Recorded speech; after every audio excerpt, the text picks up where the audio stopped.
Hey guys, welcome back to the True North podcast. This week we've got our friends Steve Montgomery and his sons, Micah and Noah, on the podcast. They're going to share about what it looks like to get involved with True North as a family and as brothers and as sons and fathers. So it's a really good conversation. So you have that to look forward to. And as a reminder, be sure to look at our website, truenorth.live, to see all the camps that we've got coming up this fall. We've got a couple of Oklahoma base camps. We've got a Texas base camp. We've got the Summit coming up in October. So go on to our website, check that out, and be thinking about which one you need to go to. And now we'll kick it over to the podcast.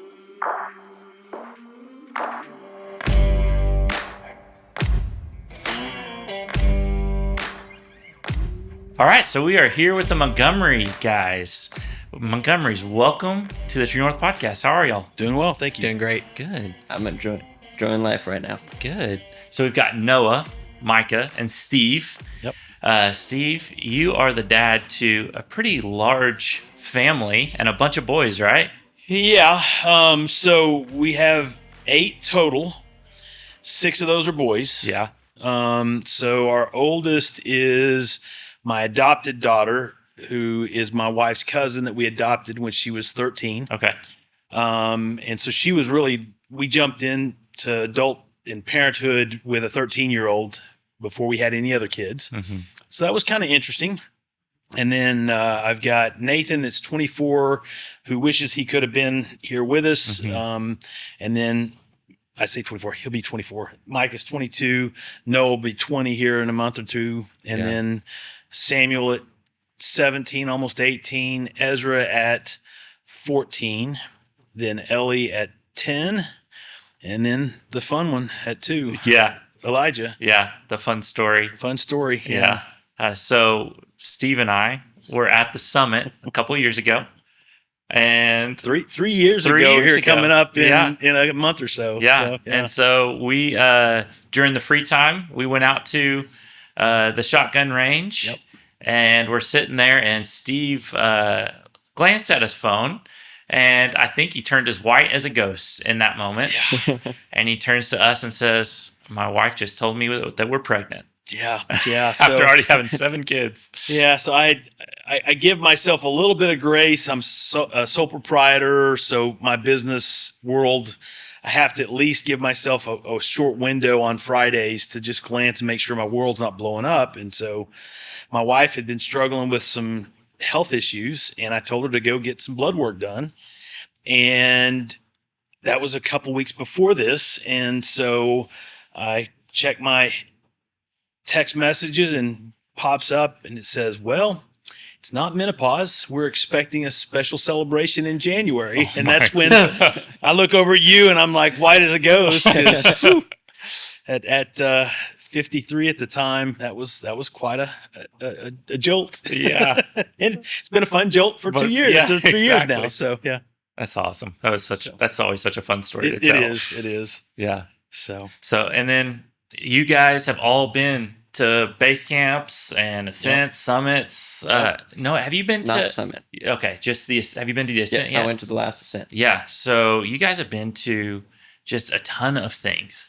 Steve, first of all, you're awesome, Dad, because wow. you're setting these guys up for some really fundamental things, and we'll dive into that today on the podcast. How you guys at an early age are getting into this lifestyle of walking and following Jesus, who is an incredibly authentic man, and what that's done for you guys to set up your lives going forward. But then just y'all's relationship as a family. I'm excited to dive into that because I think it'll be some really cool things come out. So I'd love to hear, first of all, from you, Micah, that your experience of being invited into it. Had Nathan already been to Basecamp before you? Mm-hmm. Yes. Okay. Yeah, Nathan had been to Basecamp with Dad the same time that he went the first time. Okay. And I'm sure he, has stuff that he could talk about that with. Yeah. But yeah, with me, it was always kind of like Nathan would be the pusher on trying to go to stuff, and I'd just kind of be like, yeah, sure, whatever, I'll go around. Like Worldview Academy, which Noah staffed on. the way it worked was basically Nathan wanted to go. He wanted to learn a bunch of stuff about Bible and theology and apologetics and stuff, and he needed somebody to go with. So mom was like, "Oh, sure, you know what? Just have Mike go." And I was like, "All right, cool." I'm not going to complain. So with True North, I'll let you tell the story of like why Nathan went in the first place. So Nathan went with Dad. So when I turned 18, Dad said, "Hey, you know what? You need to come do this with me." Yeah. So Dad took me, and it was a really rocking your world kind of an experience. Yeah. Because even though I was only 18 at that time, the message of healing and of union with God that you guys have with your message and with John Eldridge's message, man, it was something that I desperately needed to hear as a young man entering adulthood. Yeah. With all the questions therein and all of the future that is ahead of me, to be able to stabilize myself like that was huge. That's awesome. How about you, Noah? Were you anxious to go before you turned 18? Were you getting excited about going? I was getting really excited about going, but I didn't really know what I had in store. Like Dad, Micah, and Nathan had brought home different stories, but like I didn't really have a full picture of what it was going to be like. Mm-hmm. But I went to that first base camp, and like I think I went in with quite a few expectations, and maybe that wasn't the best thing, but my expectations were not what it ended up being. And it ended up being just such a rich experience to where it kind of like broke me and changed me for the better.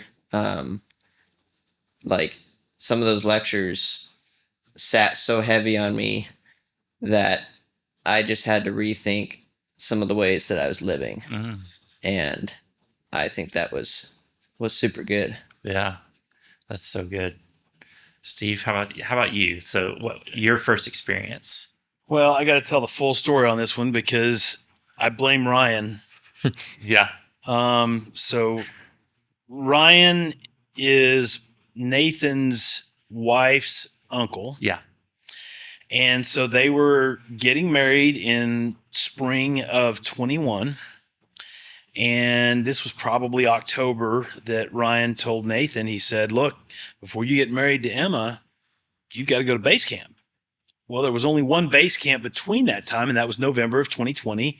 This was like the first base camp back, I think, or second base camp back after COVID shut down and all that. So November of 2020, and my wife looked at me and said, "Well, if he's going, you're going." I had no history of Wild at Heart. John Eldridge came from a church background where, the spiritual warfare was really never discussed. Mm-hmm. So I really did not know what I was stepping into. Yeah. Was your wife worried it was a cult, and so you needed to go protect? No, I think she had heard enough from other people that it was a good ministry. Okay. And honestly, I had heard about it like 5 years before and had thought, yeah, it could kind of be cool to go to, but didn't really follow up on it. Mm. So being put on the spot of, okay, well, he's going to go, so you've got to go. And I'm thinking, all right, not truly realizing what was going to happen. So we get there, and for those viewers that I'm not going to spoil sessions and all, but there's one specific session that, talks about woundedness. And that one broke me. Yeah. I'm sitting right next to my son. We were literally on the front row because we came in late Thursday. So we were right there front and center. And I knew there were times that I had wounded him as a dad, whether he really knew it or not. Mm-hmm. And I was in tears for that whole session, that whole day, and the rest of the time, just because I knew that it was good for me because it helped me just in my walk from a dad and a man and a husband to just from multiple aspects.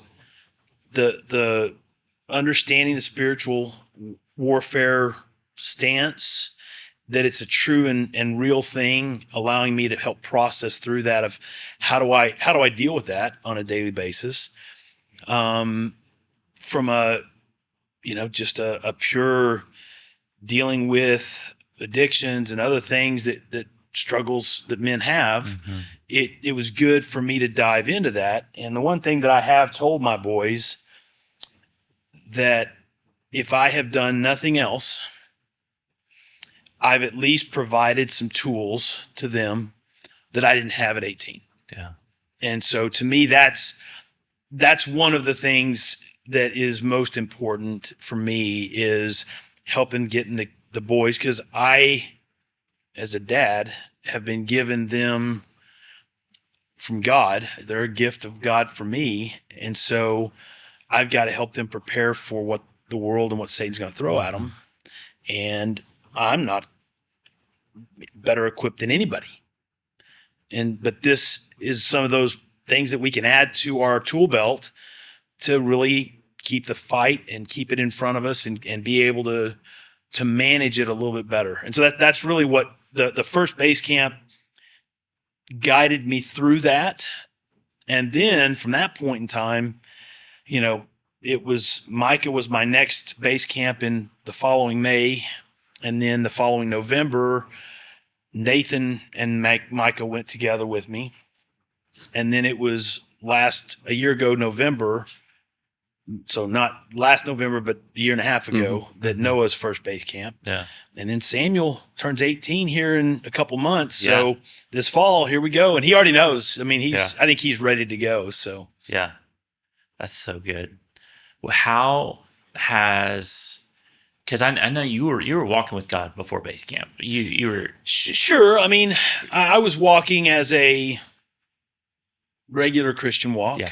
And so how has that changed? Oh, I mean, again, the spiritual warfare aspect has been for not just me, but for Katie and myself, because she's gone to Changed a couple of times. She's gone to Sacred Journey as well. And just the recognition that Satan is always on the attack. He's always the prowling lion, right? Waiting to devour. And so just that sheer, I think before Basecamp, my mindset was, okay, yes, I know. It's kind of like what John makes comment in his session of the churchianity that, Satan's been taken out. Well, okay, yes. In the greater scheme, yes, Satan loses, but there's still an ongoing war. And I think that was what was brought front and center for me is that we have an ongoing battle right here, right now. Yeah. And it's been the teachings that we got at Basecamp are such that it helps remind me, which is why since my first Basecamp, I've gone every 6 months to a new Basecamp. Yeah. So good. Can you guys speak to maybe speak to changes that you guys have seen in each other, in your dad, in your brothers, all that stuff?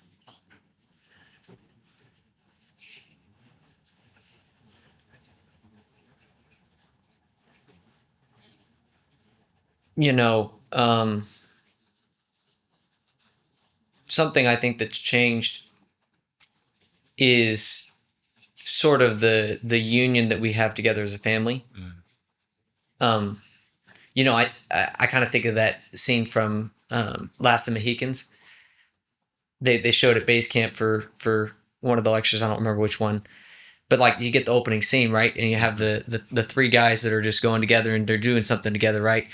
Like I felt like maybe before Basecamp, what we had was each of us was doing our spiritual walk, but maybe it was more between just us and God. Yeah. And coming away from Basecamp, I feel like together we have a union to where now any sort of thing that comes up in our life, it's like, hey, I need to talk about this. Let's talk. and then all of us kind of get together on that to really work together, and that was definitely something we didn't used to have. And part of that, I think, is just the raw nature of what the camp did to us, because it's one thing hearing the lectures about the wound or about the pose or whatever else, and it's a whole nother thing to hear the lectures while your dad's sitting right next to you, and he's thinking about the same thing you are, like he knows your whole story and I know his whole story. Like, there's no hiding from what's going on in your brain or your thoughts and stuff. So when you hear stuff about the wound, you hear this, like, we're honestly thinking about the same thing. So having been open and raw in that together through that experience, it's kind of allowed us to have an open and raw relationship that maybe we didn't have beforehand. Yeah, I would agree with that. Yeah. Yeah, you said like he knew your whole backstory, and yeah, Dad knows our whole backstories. But my second base camp, and it was down in Texas.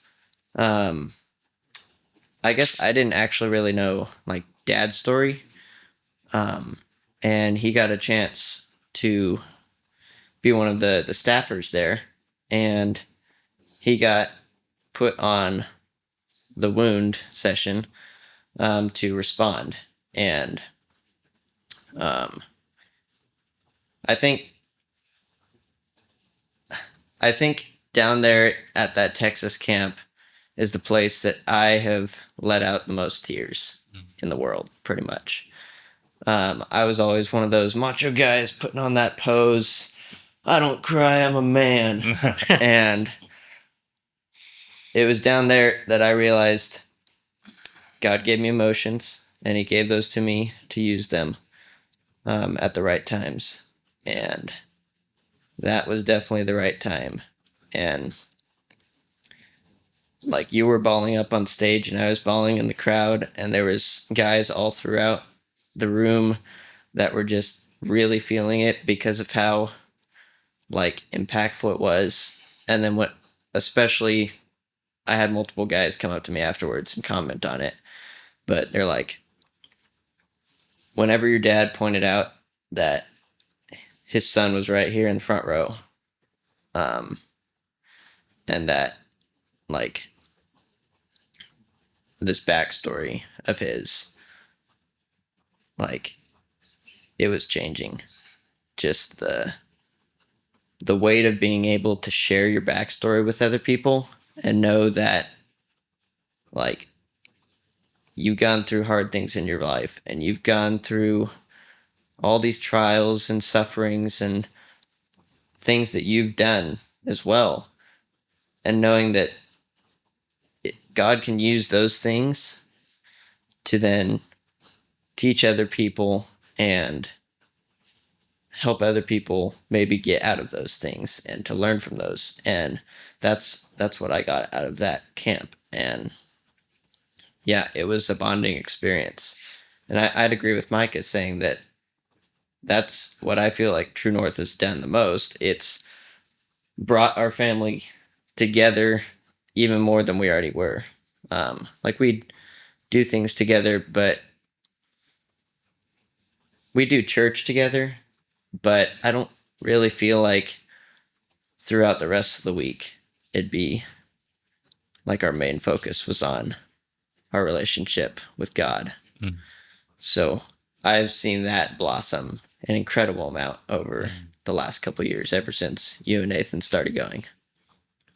And I would add on to that, like, I feel like you as a dad have stepped up into some things that maybe you weren't willing to or didn't know about beforehand. I'll take an example. Like, when we were younger, like, you would give us validation, right, through different things that we did, but you didn't really ever think about like the ramifications of either giving or not giving, right? Yeah. But since you've come to Basecamp, since we've all gone, like, the amount of times that you just say, hey man, I'm really proud of you, like, not for any reason, like, just because, you know what, I'm just really proud of who God's making you into. Like that's something that you've grown in as a dad, and as a father. Yeah. Well, I think to that point, the recognition and the affirmation and honestly that woundedness that we talk about, especially the wound that comes from the father, I think the wound can happen when we don't, as dads, give that recognition. A lot of times as dads, in our mind, we're like, man, I'm so proud of that kid, but it doesn't physically come out of our mouth. Mm-hmm. They don't know that you've Mm-hmm. given that acknowledgement, and that I was absolutely guilty of that. Yeah. There's so many times in my life that I'm like, oh yeah, my kid's doing great, and I would tell others, Yeah. but I would forget to acknowledge to them directly, and that's something that I've definitely been trying to do more of in the past 5 years. Is give them that acknowledgement of how proud I am of them, and where they're all of my boys are so much further along than I probably am today at 55. So, yeah. Yeah, it kind of just gives you an awareness of the value of those moments. Yep. Because when you can look at a lot of the times it's highlighted at camp what was missing, Yep. right? Like when you can highlight that, it makes you realize, oh, well, that can be combated with the addition of me saying those things. For me, one of my favorite, it's one of Craig Rochelle's quotes that he said a long time ago, and I've lived by it since the day I heard it, was, if you think of something good, say it. Yeah. Don't rob someone the blessing of this beautiful thought that you have, because honestly, all good things come from God. Mm-hmm. And so that's the voice of God speaking through you whenever you're encouraging someone or affirming them. Yeah. So well done. That's a beautiful thing. Do you remember back to that response that Noah was talking about? That's the only time you've responded at Basecamp, right? Responded. Yeah. Yeah. I've been asked to respond in November down in Texas. So we'll see, what God leads on that. We'll work on some new wounding before then. Yeah. So give me a fresh story. There's we'll see if it's the wound or if it's another one of the sessions. But yeah, I mean, so that also broke me a little bit, because there was a lot of my story that not even my wife really has even known of my young story.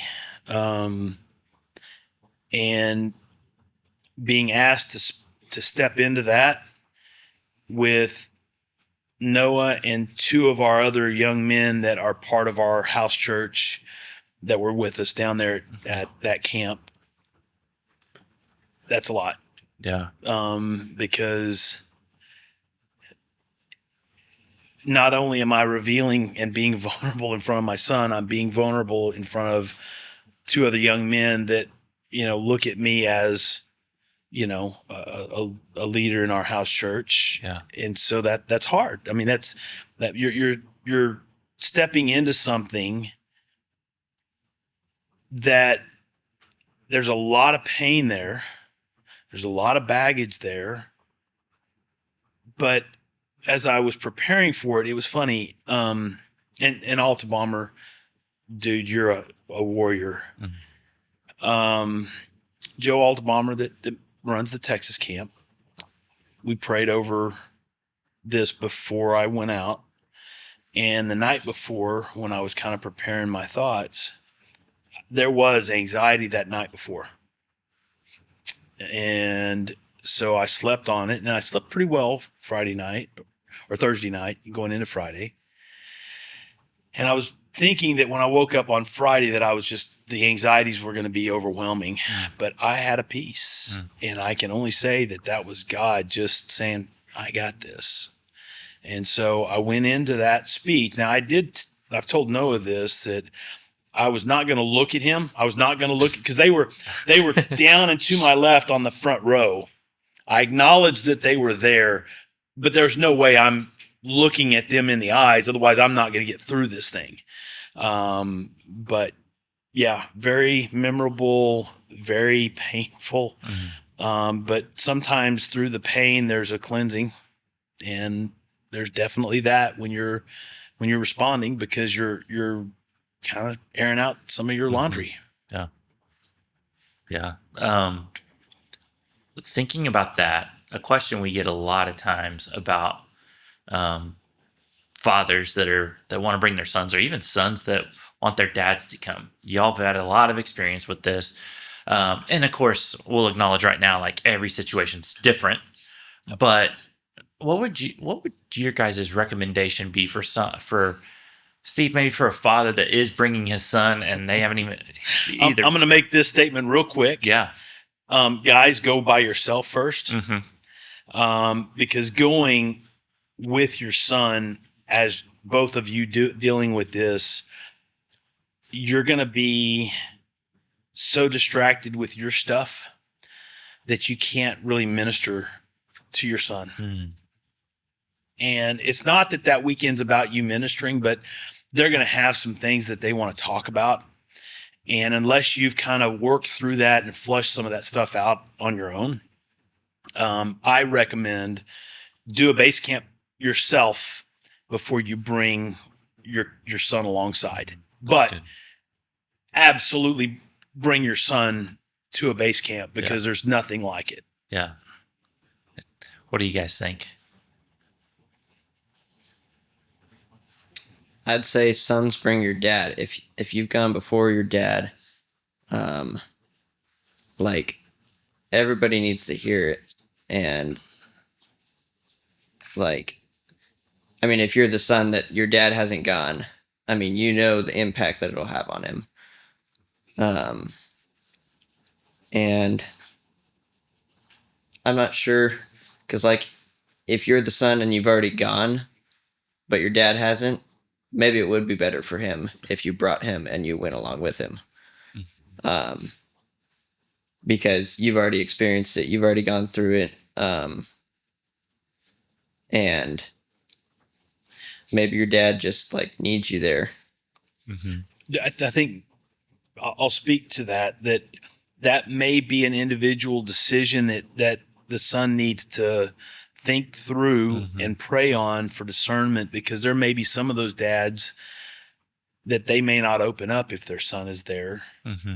And so go to God and ask for that revelation of, can I encourage my dad to go to a base camp without me? Is that what's needed? Or does he need me to come alongside him and go with that? Because there may be some of those dads that just lock down and. Well, I'd say that's the danger of any sort of interaction when you have other people that you're familiar with. The pose can sometimes stay up. Yep. Like when you go with friends or buddies and you come with them, like you're kind of a gang. And what can kind of happen is you go through the session, you do the work, but then you come back and we're all together again. And all of a sudden, all those old, habits, routines, or whatever else of keeping the pose up pop right back up. And there's no real lasting change because you're not able to share with other people. Because ultimately, you guys have a really, really amazing group of older men that can mentor to younger men, or even to our dad and your age people as well. Like you guys have a much older people. Yeah, well, we're super young and stuff. And Very, make sure he knows that. Yeah, very old. Thanks for that. yeah. I've got a 2-year-old. Yeah. But the distraction can be a huge deal there. That what my recommendation was, first time I went to the Ascent, I went with nobody that I knew, and that was the best decision I ever could make. Yeah. Because if I had gone with somebody else, the temptation would have just been to kind of check out, hang out with them the whole time, enjoy myself, but not really talk with God. Because I mean, that's the whole purpose of Basecamp, isn't it? It's just to hear from God, right? And I think a lot of the times, specifically when you go for the first time, there's so much work to be done that if it's just you and God, that it kind of works itself out a little bit better and more naturally. Yeah. I love that perspective. That's really good. There's a lot of wisdom in all of that.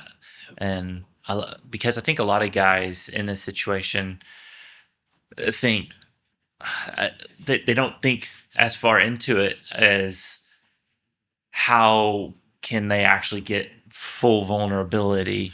They more think like, oh, this was a powerful thing for me, or that I've heard this is a powerful thing. Dad, let's go together, or son, let's go together. So I have someone there, but man, absolutely the ability to go through and process for yourself, especially as a father. I think the son is a little different because you're not, the father isn't going to be leaning on the son as much for validation. And if they are, there's some stuff to work through that, right? Yep. But a son, absolutely, like the way the kingdom's designed is for them to lean on their earthly father for validation. Not fully, no, but there's portions of that's very healthy. And so if you're dealing with your own stuff or so distracted by your own stuff, right, that your son then is coming to you and once again is getting wounded because you don't have any availability for him because of what you're going through with yourself, that's very wise. And I would also say that this needs to be about you and God, and typically about you and your past. Whereas the temptation with the father, like you even kind of said this, was when your son's sitting right there, you're kind of looking more at yourself of like how I wounded them. Whenever actually like the process is more of like, how were you wounded? Right.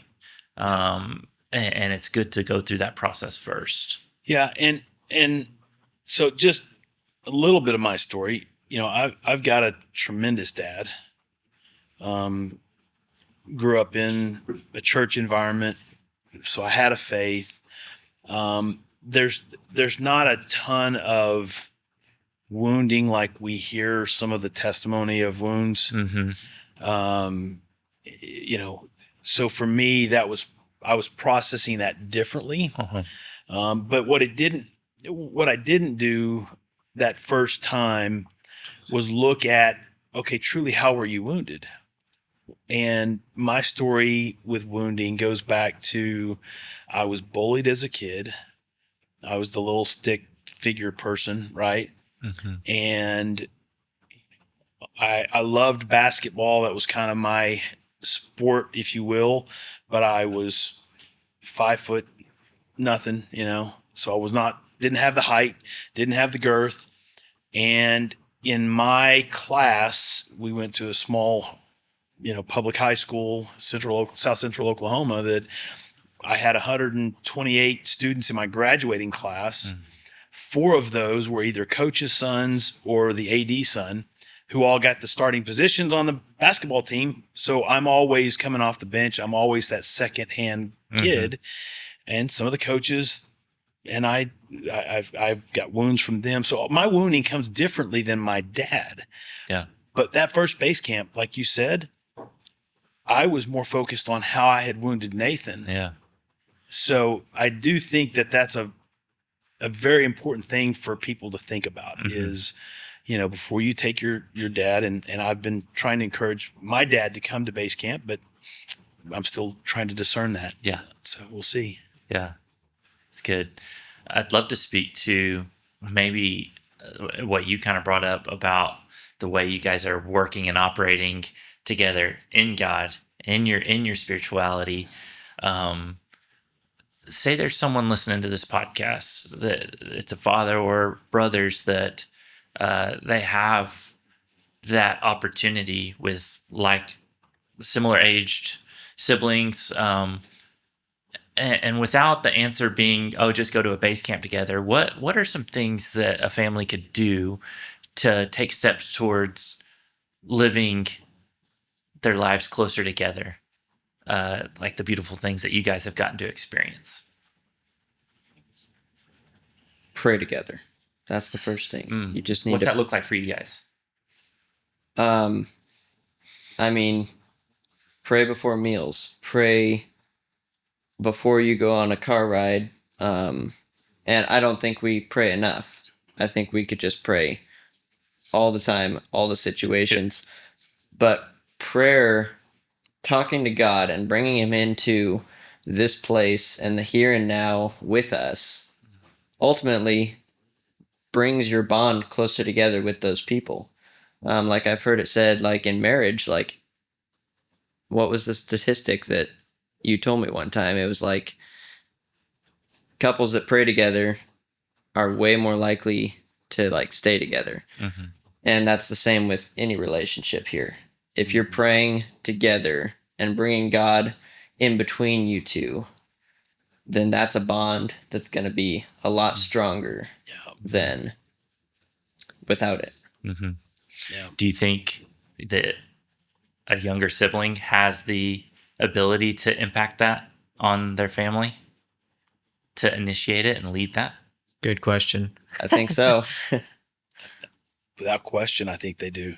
Yeah. I mean, I've seen Noah in this past year and a half blossom in his walk and just his desire to know more about God and what does God have for him going forward he's now even thinking, maybe God's got something ministerial in his future. Awesome.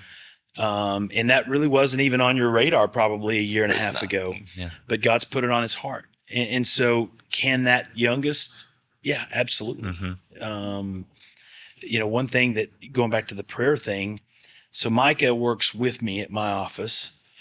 And one of the things that we're still trying to make sure we do regularly is start our day with inviting God into our day and just making that as the standard of, God, we're here. We invite you into our work day. We want you to be over this and upon this. And it brings that connection for us that, yes, we've got this work thing we've got to do, but it's higher than the work thing, right? Mm-hmm. It's more important than the work thing. Mm-hmm. So the prayer is really important. I think from a family standpoint, the family, just quality family time.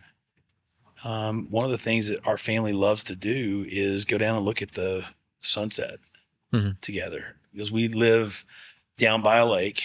And so we'll walk, it's a quarter mile down to the lake, and we'll just walk down and stand at the lake and look out over the lake at the beautiful sunset.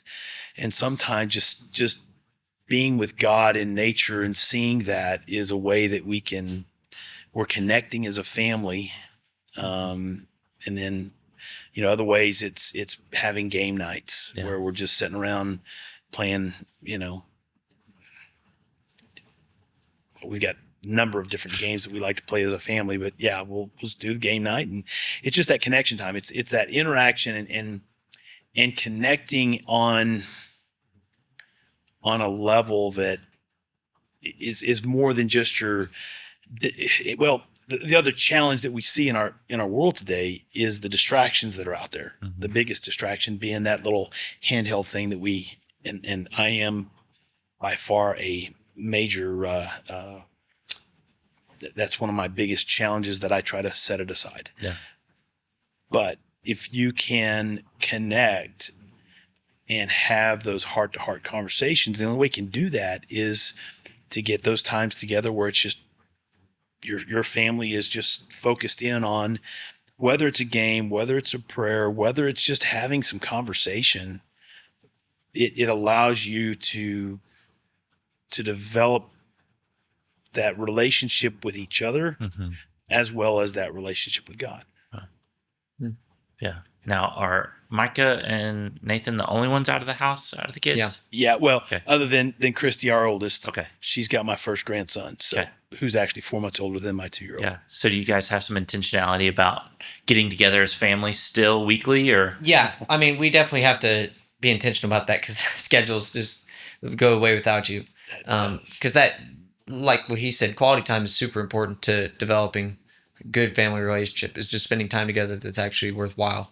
So trying to make sure that we spend time together weekly or every once in 2 weeks is huge on my list. But I was going to add one other thing to your question about like how do we live together as a family and do the things we do. Like, I think prayer is number one, super, super important, because you got to have that relationship between us and God, right? If we could do that together, that's super good. And I think the quality time as well to keep us together. But I think there's a third aspect that's super important that is something we need to make sure we don't forget. And that's like being vulnerable and holding each other accountable.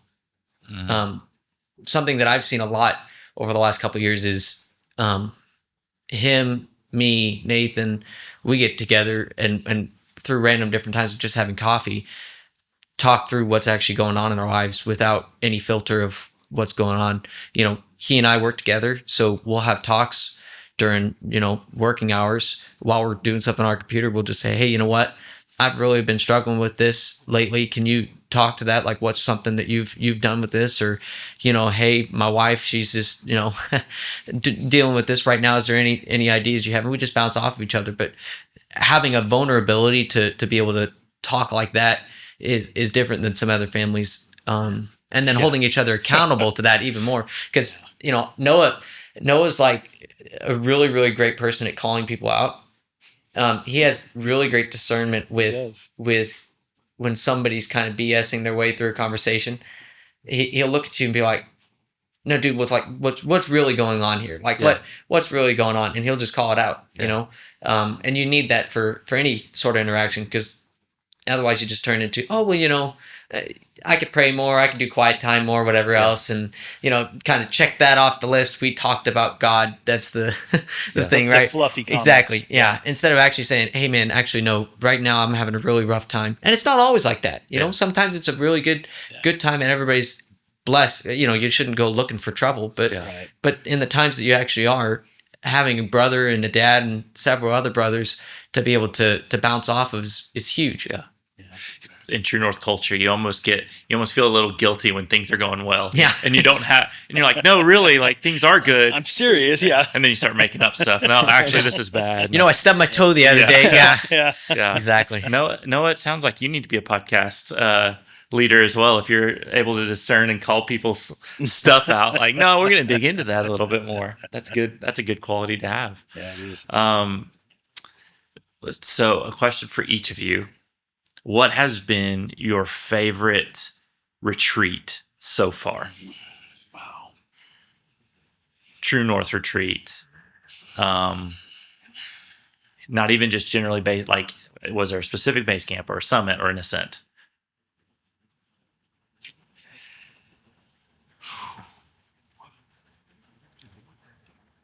There's a couple for me, but the first one, of course, is always the one that comes to mind, just because it was so much for me to process at the time. But it forced me to process it, right? It's not like it was I know some guys, they go to their first one and they get into the first or second sessions, and from that point in time on, they can't necessarily process. So it may take them 2 or 3 base camps to truly go through the full process. For me, I went through the full thing, but it was a good processing and flushing of just kind of where I was at. So I have a lot of great memories of that camp. And the fact that, Nathan was there with me was good. I think the ascent was another one that was really good for me. And I need to get back to another ascent because that one was 21. So it's been a little while, but some of the things that we do at the ascent, specifically with prayer, that was things that, again, never had any conversations about, never thought about it. And, and you had a pretty big moment too. With that at the ascent and with my first base camp. Yeah. And I've, man, that brings back some other. I would just say there's been several base camps that I've heard that whisper of God reveal some things, and one moment in particular was my first Texas camp, which was a year ago this month, so in May a year ago. I was not serving on staff, but I had some. One of my brother-in-laws and a friend of mine from Houston came up for that camp. But Joe had a guy come up after one of the sessions and was asking for prayers, and Josh was another staffer there, and they were like, would you come and join us to pray for this guy? And I'm like, sure. So we went out there and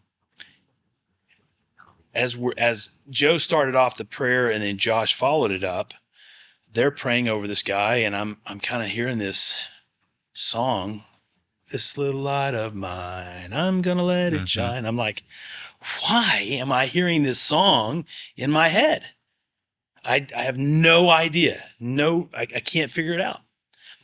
So Josh finishes his prayer, and they kind of are like, "Go ahead." And I'm thinking, well, the guy's name is Tomas. And Tomas, this was his second base camp. And he had a stroke when he was young. And so part of his body was still, somewhat functional, but you could tell that he's got a disability with it. And I said, "Tomas, I don't know why this is, but I have this song just ringing in my head of that children's song, this little light of mine, I'm going to let it shine." And he just went kind of white. He said, "You have no idea what that means to me." When I was 6 and had my stroke, that's the song my grandmother sang to me in the hospital. Wow. At 6, that was my first introduction into a relationship with God. So for me, as a guy that grew up with that spiritual side, there have been moments like that at camps that I can't explain them away. My rational thought that I grew up in a traditional church, trying to ration away that thought process, that's been probably the overwhelming thing at camps for me. And it's happened multiple times. So I can't sit there and dismiss it. Well, that was just a coincidence. Yeah. But those are three that were the Ascent. There was something similar to that at the Ascent for me too. God's just like, "Steve, I'm here." Yeah, for sure. That's so good. How about you guys? You've only got a few to choose from so far. Yeah, I've been to 3 base camps and 1 Ascent. Yeah. So, it's so hard because it's like each one has its own personality, special thing that God showed me in each one. Like my first one was the only Oklahoma base camp I've been to. I've been to 1 Oklahoma base camp and 2 Texas ones. Yeah. And he gave me my name there, which is Beloved. And which I was like not expecting him to give me my name. Yeah. But I was just in a quiet time, and he's like, "You are my beloved." What has that meant for you? Well, he also gave me a mission to go with it, and a new word that's not actually a word, but it's a word for me. Yeah. He called me to be a belover. To go out and show people how much he loves them. That's so good. And ever since, I was like sitting in a creek bed. This was at like Camp Wow. Yeah. Sitting in a creek bed and picked up a rock and wrote that on it. And rocks have been my way to tell people here's how he uses me. I hear a word and I write it on a rock, and then I put it in my pocket and I hold on to it until he tells me to give it to someone. And then once he tells me to give it to someone, I'll give it to him. And I've got a story that goes along with that. So at it was my second Texas base camp. Same base camp. Same base camp as when I heard about Thomas. It was the same base camp. Yeah. No. So yours was the first Texas base camp. Oh, that's right. I did go to that with you. But the second one in November, right? Mm-hmm. So it was a fall base camp. That's right. And first day of the week, first quiet time, I heard a word to put on a rock. And the Texas base camp has this magnificent river that runs right along the side of it. And it's awesome. Yep. Yeah. So many white rocks. Yep. And I think John talks about white rocks and new names. Yeah. So, but he told me a word to put on it. I don't actually remember the word I put on it. It might have been like magnificent or something like that. But then put it in my pocket, waited waited, asking God, like, what do you have for me for this? I had other things come up in different quiet times that I worked through, and that was such a good week. Cried again. And then came to Sunday, and I was like, maybe it's not for someone here this week at camp. Maybe it's for someone back home. So I went through it, and we drove the van down there. Yeah. So, like, we stayed extra long, helped pack up and whatever. And then I hear right as people are like leaving, all the chairs are gone from the main room. It's like, this person, go give it to them. And I'm like, I hope they haven't left. So I start like frantically looking around, like, where'd he go? And then I find Tomas, and I give him the rock. Yeah. And I said, God told me to give this to you. And he said, he looked at it, he read it, he said, no, that's the name that he gave to me this morning. Oh my gosh. And I had written it the first day. Dude. And I was like, God. That's so cool. God. Yeah. We're going to need to send this podcast to Tomas. Tomas, I yeah, know, yeah. Tomas. Yeah, for sure. Yeah. That's awesome. I love that. God's so cool. Yep. God's so cool. Yep. But that's my favorite thing. Just seeing how God works. Yeah. And I'd say that third base camp was my favorite base camp. Yeah. But my second one, my first one down there in Texas, was the one that like broke me down to the bottom point and then brought me back up the most. Awesome. So they all have different things. Yeah. I love For that. sure. Thanks for sharing. Yeah, well, since you talk Basecamp, you talk Basecamp, you guys both kind of touched on the Ascent. I had tons of breakthrough in both Basecamp and Ascent. I mean, talk about long-time addictions gone, talk about, real healing from my wounds and stuff. Amazing stuff happened there. But I feel like I want to talk about the Summit a little bit, because the Summit really changed and saved my marriage in a lot of ways. So when I came to the Summit, this was in 2023. This was after year one of me being married, almost coming up on year two. I come into this experience with a couple of different things going on in my life. So, number one, work's starting to improve. I'd worked with Dad for a couple of years, and now we're starting to see some real growth and stuff. And I was feeling really, really great about that. And then the other thing that was important to know was our house church was undergoing some changes. So for a long time, we've been going to this house church for 11, 12 years. And the couple that had hosted for pretty much the entire time, they were stepping down because he was offered a position to be pastor at a church. And there were a bunch of thoughts going through my head.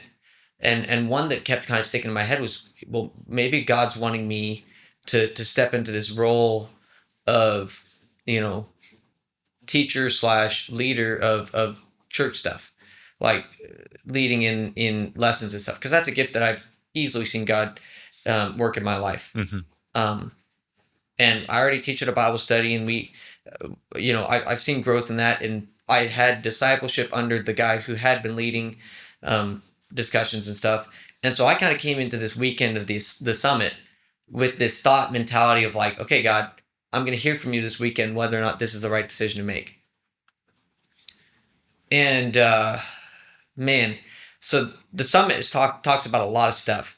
But one thing that really stood out to me was this idea of giving up a certain amount of time, like a 10-year period, just for God, right? For him to work on you without building your own kingdom. Mm-hmm.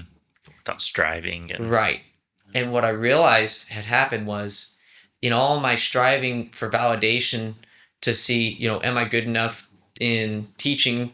Am I good enough in work? I had neglected my number one role that I had already, which was to love my wife as well as I should.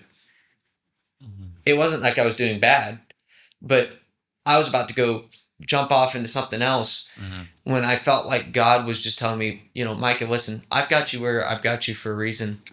Like, the roles that you are in right now, is where I have you for a particular reason. And one of those roles is as husband, right? And to love your wife, which is something I've commanded you to do, right? And so here I was, this, broken young man trying to figure out like where am I in life and what are my talents and stuff with, work or with spiritual growth or ministry type stuff, without just neglecting the idea that there were things already that I could be working on. So since that summit, I've made a journey for the 10 years coming from 2023 until 2033, of having 10 years set apart for me to work on my growth with God and with my relationships with other people before I go out trying to seek different roles that I could be in, so that my heart is ready for when those things get put upon me. And man, it was a really great weekend from that. And there were tons of really cool stories. Felt fathered in so many different ways because, you get all the mentors and all the guides in that, and it's just an amazing weekend. So, and I have great stories from Basecamp and Ascent as well, just tons of breakthrough and wonderful things that come from that too. But that was what I had thought about. So, isn't that such a pressure release valve? Because culture just tells you by 25, 30, like you've got to have the house, you need to have the car, your marriage got to look this way, you better have your family started. Like there's all these things that it's like, you better have your life figured out by this point. And that's just not how the kingdom operates. And so what you're seeing, like the humility to step back and to even observe that, oh, there are older men that can speak into my life, like that there is 10 years worth of training that you can step into and that is available to you. That sums it up, man. I mean, that's I think one of the biggest challenges that we as men face is this anxiousness of what's next. What do I got? Where do I got to be? What do I got to do? What's my next step in life? How am I going to get from here to there? Yeah. Instead of exactly what you did, which was set back and say, all right, God, I'm going to be okay with being here. Yeah. And part of it too, you go to these base camps and there's older guys and they have great intentions, but a lot of them will say the statement of, oh man, it's so great that you're here, the 18-year-old, whatever else. Man, I wish I could you're so far ahead of me. Like, I couldn't tell you how many guys you come up to me and say, man, you are so far ahead of where I was. Yeah. And that statement kind of gets in your head. You're like, oh yeah, you know what? I'm doing pretty good, right? I'm on top of the world here, right? And then you kind of think, well, since I'm so far ahead, shouldn't I be able to go do this now, right? Yeah. Without ever actually taking the time that it takes to develop things. Because I think in the culture, we're really fast paced. Yeah. Without actually letting these things develop in our lives. And what I saw was my future was just, sure, I'm good right now, but you give me the roles and responsibilities that I was trying to jump into. And it's like what Morgan Snyder says. He says, in Florida, what they do with the trees, with the palm trees is they take them, they uproot them, they put them down or whatever else, and then they just put it. And until they get root, they put like boards to stick them up. And so whenever you get a huge storm, it knocks all those over, right? It's not a rooted tree. It looks really good from the outside, and it looks like it's grown really well, but there's no root. And so that, to me, that was kind of what my life was going to be like. Like I was going to jump into all these different things way too early without ever growing my roots, that these guys who are telling me, oh, you know what, you're way farther ahead of me. Well, maybe I was at the time, but not where you are now, because you've gone through and you've fought for these discipleship things that I've not learned yet through experience. Maybe I know it, but I haven't experienced it yet. And so just kind of slowing down and realizing, hey, wait a minute, there's stuff that I still need to learn, was really kind of a humbling thing for me, but a really, really good thing for me. Yeah. And the beautiful thing about that is that that there's so much of what they're saying, like you absolutely should take a hold of and root into your heart that I am doing well. Like God is proud of me just where I am. And because of that, when it's time for him to hand over my portion of my kingdom to me to rule and reign, I will be ready. Whereas culture, because you're ahead, if that's from outside voices, right, saying, oh, you're so far ahead, Micah, you're doing so great, let me give you this at the age of 24. And that's what culture wants to do, right? But man, there's a stage of life that has to happen to develop your ability to rule and reign. And because of where you're at, and because of now your mindset of, because you have to know you're beloved to be able to take that 10-year journey. First of all, if you don't have that validation of being beloved and affirmed that you are exactly where God wants you, that 10-year journey is really hard. Yeah. And so you have to have that. So those men speaking that life into you, it is really good. But then once it turns into like, oh, well, I'm ready now. That's whenever it's like, no. Like, there's a reason we're talking about 10 years here. We were talking on the way down here specifically about having a humble mind, that, God calls us into his relationship through humility. And that if we get puffed up by things that, we're told, oh man, you're really good at this, or you're doing, and that's not to say that those aren't good things, but if we allow that, sometimes we can get this mindset of, oh yeah, well, I don't need God for this. I can put him on a shelf. And no, we need that humility to maintain that constant relationship, that he is there in all things with us doing all things. So the summit really is almost a masterclass in humility, really, and living a life of humility. And you can live that life and you'll be set up pretty good for the rest of your days to rule and reign. So, guys, I'd love to, if you guys have any other encouragements you'd like to give men that maybe need to start stepping into what y'all stepped into, or just advice or wisdom, anything that you guys would like to share at this point, the floor is y'all's, and then we can just wrap this up. Yeah, I'll start. Just start where you're at. Doesn't have to be anything crazy. If it's just having a conversation once a week with your son or dad, that's a great place to start. And don't feel ashamed about that. Just slowly start working on that, because something's better than nothing. That's good.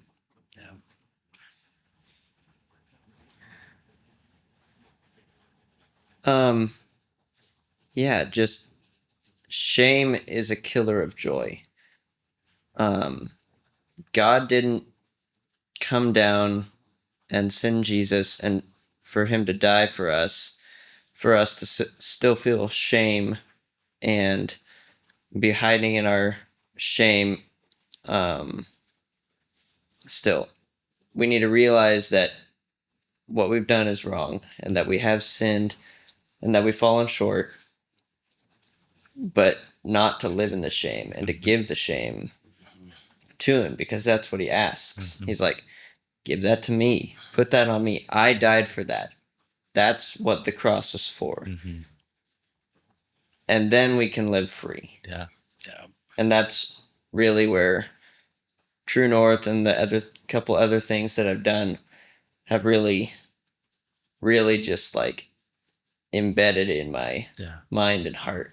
Is just like, live free. Don't be ashamed. You can talk to other people about it. You can definitely talk to God about it. Give him everything. But live in joy and freedom. Yeah. That's good. Yeah, I think, to kind of add to both of those things, as an older guy. Much older. Thank you. Much older. Much With much a 2-year-old, though. With a 2-year-old. Exactly. Yeah. Keeps him young. He's going to have to. First of all, it's never too late. And that's, to me, what I got reminded of 4.5 years ago was God's constantly calling us, regardless of your age, regardless of where you're at. He's calling you. He's yearning for you to come back. So the new name that God gave me, that first Basecamp, this is the first time I had heard from God ever. My new name was Prodigal Leader. And what I have gone through was, I was a prodigal. I was a prodigal son. But what he wants me to do is turn that into being a leader of prodigals, to go out and find those men, to bring them in as an older man. And so you're never too old to start the process, to jump in and to be there. It's that pride that Satan wants to sell us as a lie that keeps us at bay. We've got to step through that and step into, okay, God, what do you want me to do? How do you want me to be? What's my next step? Like you were saying, that it's never too late. And to also recognize we live in a world at war. I think that's the other big thing for me is I think I lived as a Christian that mindset that, well, Satan's already been defeated, not recognizing. I think I knew in my heart that there was still a war going on because I was in such turmoil, but not really understanding what does that mean. And I think what I see now is God invites us to step into that battle. Doesn't invite us to win anything, because the battle itself doesn't create any kind of benefit for our salvation. Right? Us stepping into the battle does nothing for our salvation. But we are still invited into the battle. We're invited into action. And that's for our heart to know that we're right there engaged with God on a daily basis. And there's going to be, just like every war, there's going to be times where, you advance sometimes and you have to retreat sometimes. And sometimes that advancement may be as much as the space between my fingers. But that's okay. God doesn't ask us to win anything in the battle. He just asks us to step in and be engaged, because he knows that through that engagement that he can stay connected with you in your relationship. Yeah. It's so good. I love that. I heard a recent sermon that talked about the most important thing about our walk with God, our salvation, is not our ability to stay on the narrow path. It's more about Jesus resetting us onto that narrow path again and again and again. And so it's beautiful stuff. Well, guys, I thank you all so much for coming in today. This was really valuable. I think there's no telling how many fathers are going to listen to this, or brothers, families that this could impact. And I want to say, I'm really proud of each one of you. I mean, Steve, leading your family, this is the type of thing we talk about. When we're trying to promote True North, it's men need to lead their families, and you're a model of what that looks like. I'm proud of you for that. And you guys, y'all didn't have to accept your dad's invitation to go. Maybe you did. I don't know. But even if you were forced, you guys have come, and Nathan included, have come into this completely open-hearted, ready to hear from God. And that's y'all's mindsets and y'all's maturity to do that. And so, well done. You guys have continued to just come, like you said, on your own. I think you came with a friend to the Ascent. And then you came to the Ascent by yourself. Y'all haven't just tagged along with Dad through everything. I'm now known as Micah's dad. Yeah. And Micah, you started serving.